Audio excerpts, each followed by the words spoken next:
अस्सलाम वालेकुम प्यारे बच्चों, कैसे हो बेटा। आज की हमारी टॉपिक है Epsom salt and gypsum salt, यानी कि मैग्नीशियम के कंपाउंड्स और कैल्शियम के compounds. Magnesium sulphate, magnesium sulphate heptahydrate. Heptahydrate हो तो बेटा commonly known as Epsom salt. Magnesium sulphate के सॉल्ट को हम इप्सम भी बोलते हैं और कैल्शियम को हम जिप्सम भी बोलते हैं। तो आज हम इप्सम और जिप्सम की केमिस्ट्री डिस्कस करेंगे। सबसे पहले याद रहे बेटा, जो हमारे पास मैग्नीशियम सल्फेट है वो नेचुरली हमें मिलता है कैसराइट फॉर्म में मिलता है। जियोलॉजिकल नेम है मैग्नीशियम सल्फेट मोनोहाइड्रेट। इसको कॉमनली क्या बोलते हैं बेटा? कैसराइट। अगर ये इंटर टेस्ट में सवाल आ जाए the chemical formula of kieserite is, तो राइट आंसर होगा magnesium sulphate monohydrate. Magnesium sulphate किस तरह से बनाते हैं बेटा? बहुत आसान तरीका है कि आपके पास सोर्स या तो मैग्नीशियम का होना चाहिए, या मैग्नीशियम ऑक्साइड होना चाहिए, या मैग्नीशियम हाइड्रोक्साइड होना चाहिए, या मैग्नीशियम कार्बोनेट होना चाहिए। इनमें से कोई भी इंग्रेडिएंट होगा, आप सल्फ्यूरिक एसिड के साथ रिएक्शन करके मैग्नीशियम सल्फेट आसानी से बना सकते हो। बाकी जो माइनर प्रोडक्ट है वो डिपेंड करेगी। अगरचे मैग्नीशियम हो तो हाइड्रोजन गैस, अगर मैग्नीशियम ऑक्साइड हो तो वाटर मॉलिक्यूल एलिमिनेट होगा, हाइड्रोक्साइड हो तो दो वाटर मॉलिक्यूल एलिमिनेट होंगे, अगर कार्बोनेट हो तो वाटर के साथ कार्बन डाइऑक्साइड भी एलिमिनेट होगा। जो आपके पास मैग्नीशियम सल्फेट मिलेगा उसको पानी में डिज़ोल्व करो, कुछ टाइम के बाद उसको जो है वो हीट करो, तो स्पेसिफिक नंबर जो है, प्रिसाइज नंबर जो है, यानी कि 7 वाटर मॉलिक्यूल उसके अंदर रह जाएंगे, जिसको हम वाटर ऑफ क्रिस्टलाइजेशन ही बोलते हैं और जिसको हम कॉमनली इप्सम सॉल्ट बोलते हैं। याद रहे बेटा, इप्सम सॉल्ट का जो यूज़ है माइल्ड परगेटिव एजेंट के तौर पर इस्तेमाल करता है, यानी कि कब्ज़ को ख़त्म करने के लिए इसका इस्तेमाल किया जाता है। इसको हम बाथ सॉल्ट भी बोलते हैं। क्या बोलते हैं बेटा? इसको बाथ सॉल्ट। वजह क्या है बाथ सॉल्ट बोलने का? याद रहे बेटा, इसको इंग्लिश सॉल्ट भी बोलते हैं, बाथ सॉल्ट भी बोलते हैं। याद रहे, अगर पाँव में ज़्यादा तकलीफ़ हो तो इसका सॉल्यूशन बना के दोनों पाँव इसके अंदर जो है वो डुबो दें, और कुछ टाइम के बाद आप खुद फील करोगे, आप रिलैक्सेशन फील करोगे, या जितनी भी थकावट होगी वो भी ख़त्म हो जाती है। इसलिए हम इसको बाथ सॉल्ट भी बोलते हैं।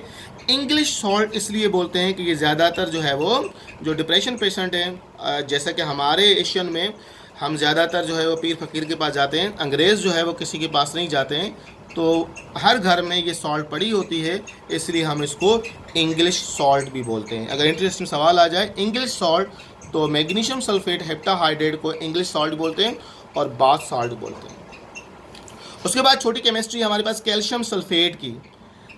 क्या है बेटा? Calcium sulphate. याद रहे बेटा, जो नेचुरली अकरेंसेस है वो एनहाइड्रस फॉर्म मिलता है, यानी कि इसमें कोई वाटर मॉलिक्यूल नहीं पाया जाता है। उसके अलावा इसमें डाईहाइड्रेट भी पाया जाता है, यानी कि दो वाटर मॉलिक्यूल्स भी पाए जाते हैं, यानी कि दोनों फॉर्म से नेचुरली हमें मिलते हैं। एक कैल्शियम सल्फेट एनहाइड्रेट जिसमें कोई वाटर मॉलिक्यूल नहीं होता है, एक जिसमें दो वाटर मॉलिक्यूल होते हैं, यानी कि दोनों नेचर के अंदर पाए जाते हैं। पानी में ये स्प्रिंगली सॉल्यूबल है, यानी बहुत कम सॉल्यूबल है। अगरचे एक्सेस में पानी में पड़ जाए तो याद रहे ये परमानेंट हार्डनेस का भी सबब बनता है, यानी कि बहुत ज़्यादा हार्ड हो जाएगा वाटर अगर कैल्शियम सल्फेट के ज़्यादा इंग्रेडिएंट्स हों तो। डाईहाइड्रेट को अगर आप 100 डिग्री सेंटीग्रेड हीट करोगे तो याद रहे बेटा हेमी हाइड्रेट आपको मिलेगा, calcium sulphate hemihydrate, common known as plaster of Paris. क्या बोलते हैं इसको बेटा? Plaster of Paris. अगर फार्मूला आ जाए प्लास्टर ऑफ पेरिस का फार्मूला क्या है, तो प्लास्टर ऑफ पेरिस का फार्मूला एक ये है, कैल्शियम सल्फेट 1/2 H2O भी है, कैल्शियम सल्फेट 2 1 H2O, ये भी इसका केमिकल फार्मूला है। तो दोनों सही फार्मूला है। वजह यहाँ पर दो कैल्शियम सल्फेट के आपने मोल्स लिए हैं, यहाँ पर एक ही कैल्शियम सल्फेट का मोल है, तो इस हिसाब से दोनों का फार्मूला क्या बने? कैल्शियम सल्फेट हेमी हाइड्रेट इसका जनरल फार्मूला होता है। याद रहे बेटा, इसके जो यूजेस हैं, अगर आप, मैं थोड़ा जूम कर देता हूँ, आप देखें, yes, at high temperature Gibson loss all water molecules, यानी जितने वाटर मॉलिक्यूल्स हैं वो क्या करेगा? लॉस कर देगा, तो एनहाइड्रस सॉल्ट बनाएगा। क्या बनाएगा बेटा? एनहाइड्रस। एनहाइड्रस कैल्शियम सल्फेट जो है, जिसे हम सिंपली कैल्शियम सल्फेट बोलते हैं, सोर्स है, किसका सोर्स है? सल्फर डाइऑक्साइड का। और वो सल्फर डाइऑक्साइड हम यूज़ करते हैं, किस पर्पज़ के लिए इस्तेमाल करते हैं बेटा? हम इस्तेमाल करते हैं manufacturing of sulphuric acid, preparation of the sulphuric acid में भी हम इसका इस्तेमाल करते हैं।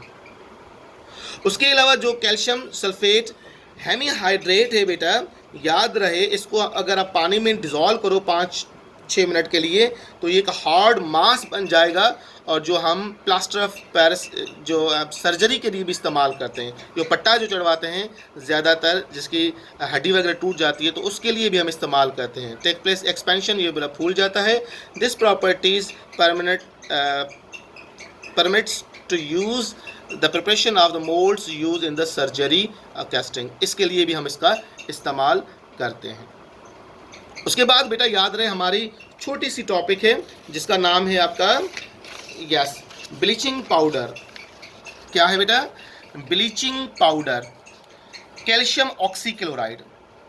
याद रहे बेटा इसका जो फार्मूला सजेस्ट किया था वो क्या था? प्रोफेसर ऑर्लिंग ने। अगर इंटरेस्टिंग सवाल आ जाए who suggest formula of bleaching powder, तो राइट आंसर होगा प्रोफेसर ऑर्लिंग। और जो हम बनाते हैं आज, जो हम इसको बनाते हैं हेजन क्लेवर प्रोसेस से बनाते हैं। जैसे हम डिफरेंट मेथड से डिफरेंट चीज़ें बना चुके हैं पहले भी, sodium metal by downs process, Solvay process से सोडियम कार्बोनेट, तो इस तरह से ये जो बनाते हैं वो हेजन क्लेवर प्रोसेस से बनाते हैं। लॉन्ग पाइप्स लगे होते हैं जिससे क्लोरीन गैस पास करके हम कैल्शियम हाइड्रोक्साइड के साथ रिएक्शन करवाते हैं। रिजल्ट कैल्शियम हाइड्रोक्साइड हमें मिलता है और वाटर मॉलिक्यूल जो है वो एलिमिनेट हो जाता है। अगर हम कुछ प्रॉपर्टीज़ की बात करें तो याद रहे बेटा, कैल्शियम ऑक्सीक्लोराइड को पानी में डिज़ोल्व करोगे तो कैल्शियम हाइड्रोक्साइड और क्लोरीन गैस प्रोड्यूस करेगा। इसका मतलब ये हुआ कि ये बेसिक इन नेचर होगा, नॉट इन एसिडिक नेचर। वजह कैल्शियम हाइड्रोक्साइड जो है आपका बेसिक इन नेचर होता है। When it react with chlorine, अगर आप हाइड्रोक्लोरिक एसिड के साथ रिएक्शन करवा दें तो याद रहे बेटा हमें प्रोडक्ट क्या मिलेगी? Calcium chloride, water and chlorine gas जो है वो आसानी से एलिमिनेट हो जाती है। कैल्शियम ऑक्सीक्लोराइड को कार्बन डाइऑक्साइड वाटर के साथ रिएक्शन करवा दें तो याद रहे calcium carbonate, calcium chloride and hydro oxychloride product हमें मिलती है। इसके बहुत सारे यूजेस बेटा, स्टरलाइजेशन ऑफ ड्रिंकिंग वाटर, यानी कि जो पीने वाला पानी है उसको साफ करने के लिए भी इसका इस्तेमाल किया जाता है। Use in bleaching cotton, bleaching cotton में भी इसका इस्तेमाल करते हैं। Lens and paper pulp industry, यानी कि पूरा टेक्सटाइल इंडस्ट्री में इसका इस्तेमाल करते हैं। It used for the preparation of chlorine gas and chloroform, इन तमाम के लिए हम इसका इस्तेमाल करते हैं। तो ये था बेटा हमारा थर्ड चैप्टर। थर्ड चैप्टर के बाद बेटा मैं यहाँ पे कुछ दिनों के लिए ब्रेक दूंगा, क्योंकि बहुत सारे बच्चे कह रहे थे कि सर आपका जो है कोर्स माशाल्लाह तेज़ी से बढ़ रहा है, तो मैं ये सोच रहा था कि अब टेस्ट का जो है वो सिलसिला शुरू करते हैं। टेस्ट बेटा इंशाल्लाह आपकी एक्सपेक्टेड 10 जुलाई को टेस्ट होगी। तैयारी करें बेटा चैप्टर नंबर 5 और 6। उसके बाद इंशाल्लाह हमारी टेस्ट होगी 7 और 8 चैप्टर की। फिर इंशाल्लाह हम सेकंड ईयर केमिस्ट्री को प्रॉपर फिर 4 और 5 चैप्टर स्टार्ट करेंगे, क्योंकि मेरा जो हदफ है वो इनऑर्गेनिक केमिस्ट्री है। बाकी हमारे पास 2 ही चैप्टर हैं, चैप्टर 4 और 5। 4 चैप्टर बड़ा चैप्टर है, तो इंशाल्लाह हम सीक्वेंस से चलेंगे। अपना ख्याल कीजिएगा बेटा। अल्लाह हाफ़िज़।